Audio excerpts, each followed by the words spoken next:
Merry Christmas. Just got back to the barn. Just gonna check some things out. I don't think in the last video, I think I left a couple, I put photos at the end of the ez30r installed in the SVX.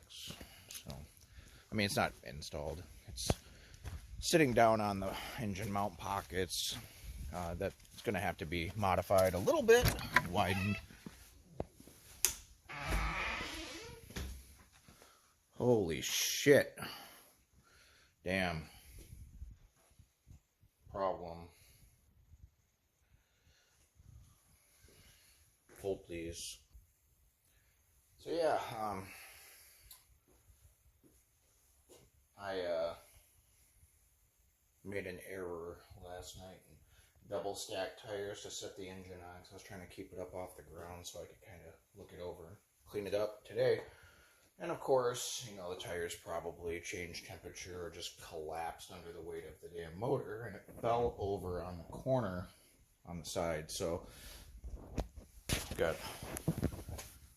the Exxon Valdez leaking all of the damn oil out of the valve cover, and like I noticed that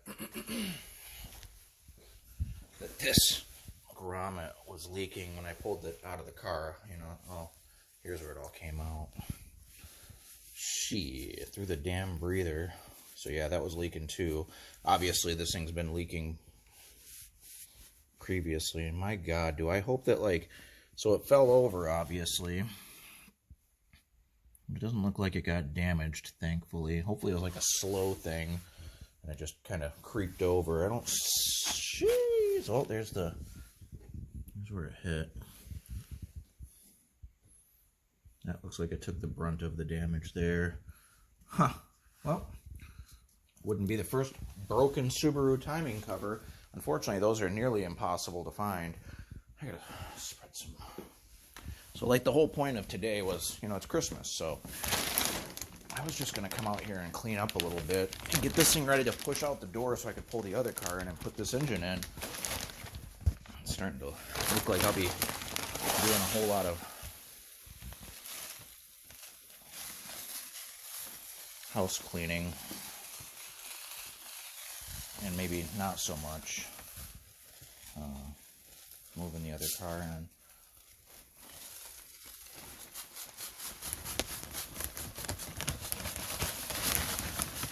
Oh, kitty litter. Help me, kitty litter. You're my only hope.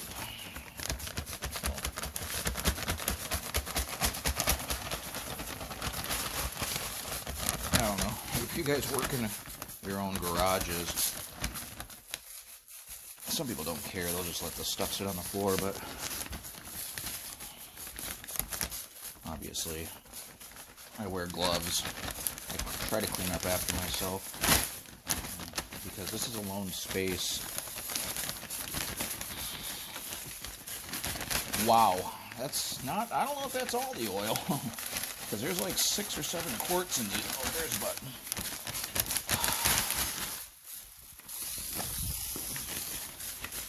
I have to save some of this.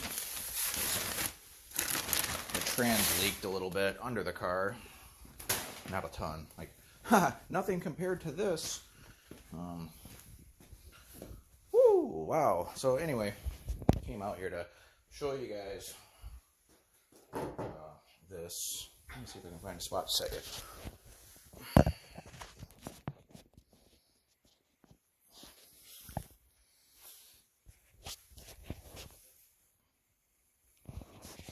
Does that work, or is that upside down for you guys now? I don't know. I'm going to sit here for a second.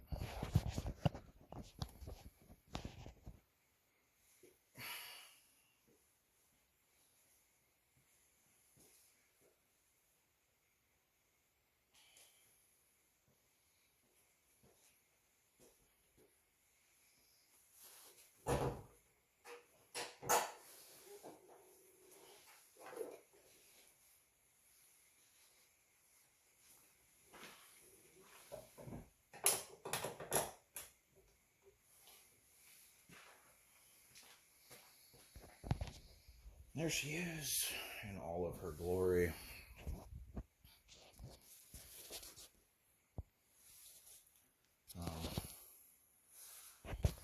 Hopefully that's correct orientation now. Oh, well, we'll fix it in post. Just kidding. I don't do that sort of editing. But anyway, 30R fits. One of the guys online's like, oh yeah, sidewall clearance. He's right. Like, it's tight. She tight. Got about, let's say about 15 mil.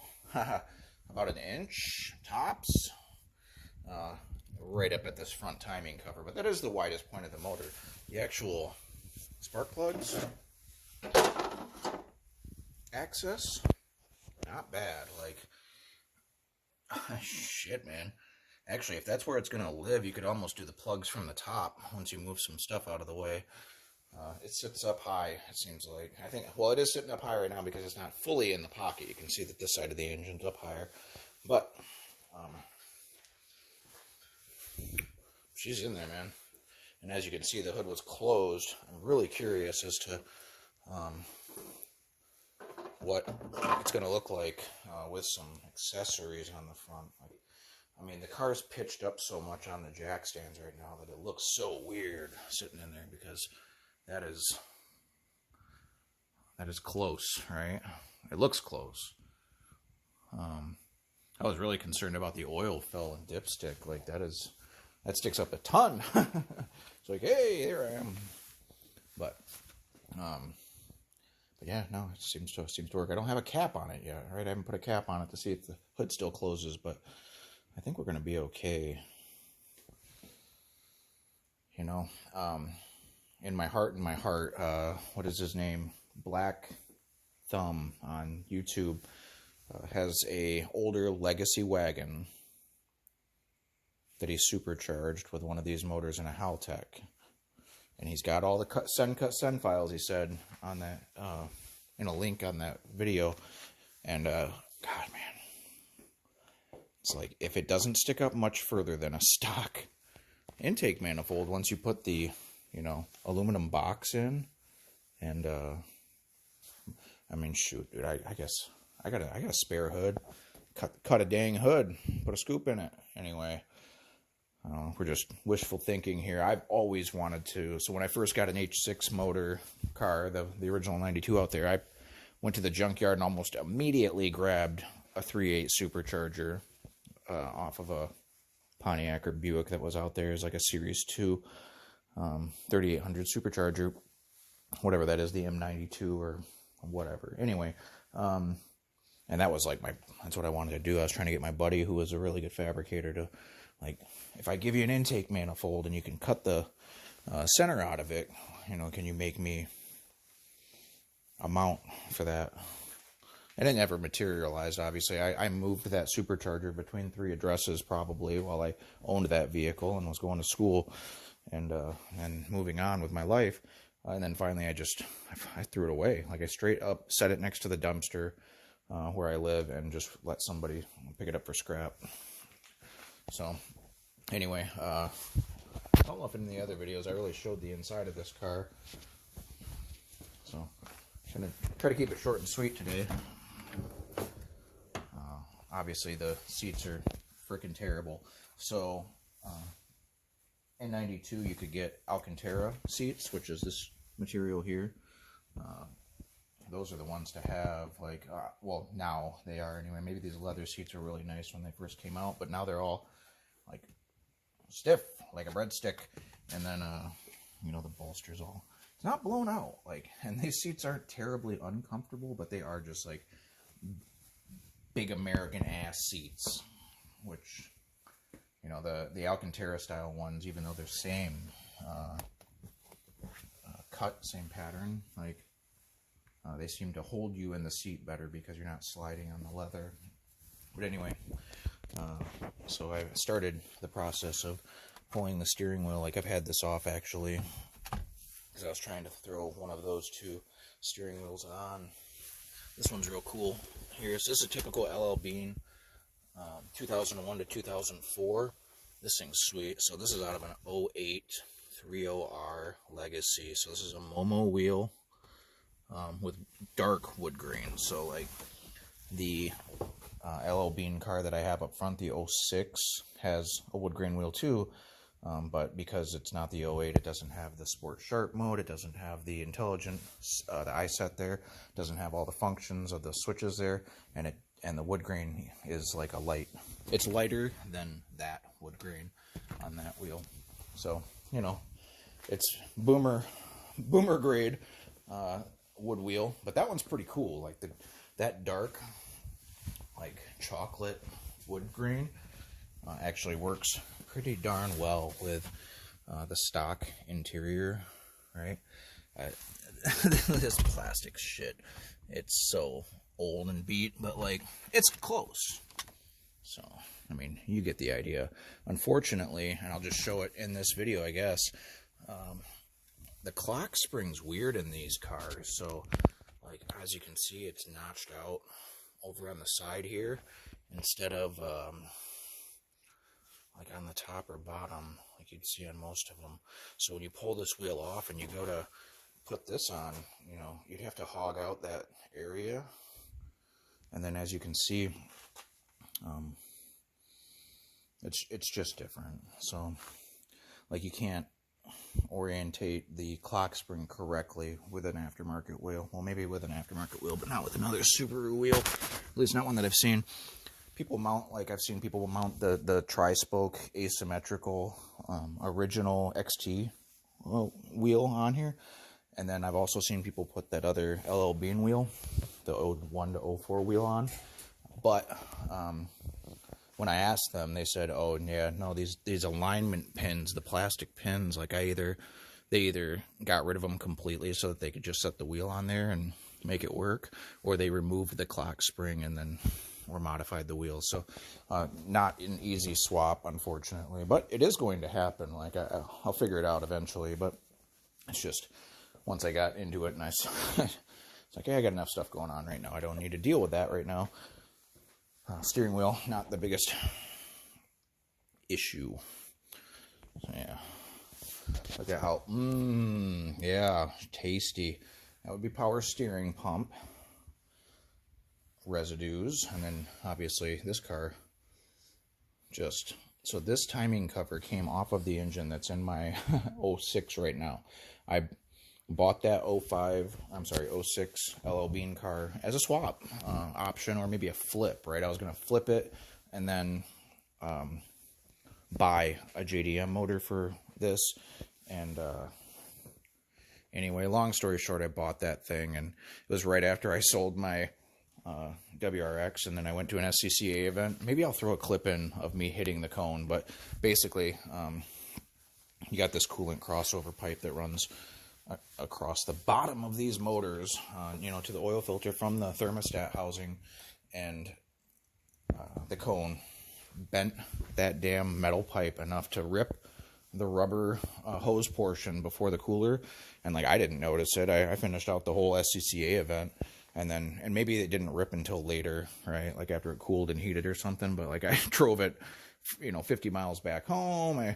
You know, after going to my girlfriend's house in GR, and then to Hamilton, and then I drove it back to work in GR the next day, and it overheated. Like I smoked this engine right here. Just like it ran fine until I shut it off and it cooled off, and then I turned it back on and tried to fill it with coolant, and just the most probably blown up head gasketed motor. I've never done anything like that, like severely overheated a car so badly that the engine failed. But you know, whatever. That engine was problematic from the beginning. I was trying to get rid of all the check engine lights on that car, which there was only a couple, but they were persistent lean codes, which now have persisted with the new engine. So we've got new intake manifold, injectors, coils, plugs, everything.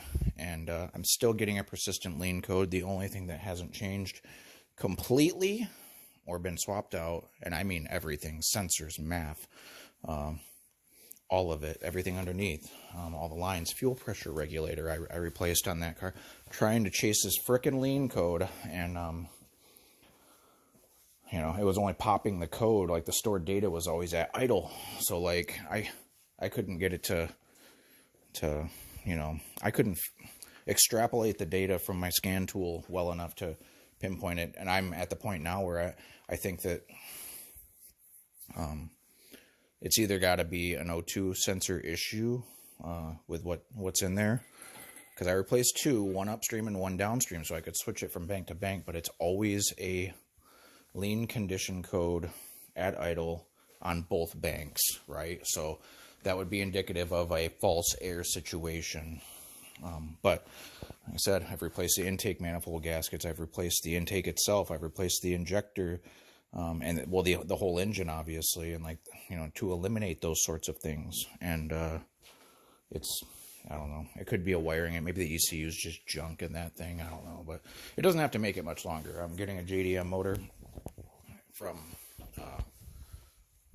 JDM of Virginia. I don't know, I just ordered a 30R and a 20X, so the 20X has to go in the Outback XT, which is out here. So this thing's down a hole, unfortunately. It's not knocking, but I got about 45 PSI in cylinder 1, so maybe burnt a valve, something like that. But anyway, got some engines on the way. Those should be here by the end of the month. And then we'll be putting that 30R in my 06 that's been problematic, just to so I can make it back and forth to work through the winter. And then we are going to be putting it probably into either the next project car, which is another 06 Impreza, not TR, right? So it's just an Impreza 5-speed, non-turbo car, but super clean. You guys will see that eventually. Or it could go into this if for whatever reason I decide to keep or sell that Outback LL Bean. But that's what's up.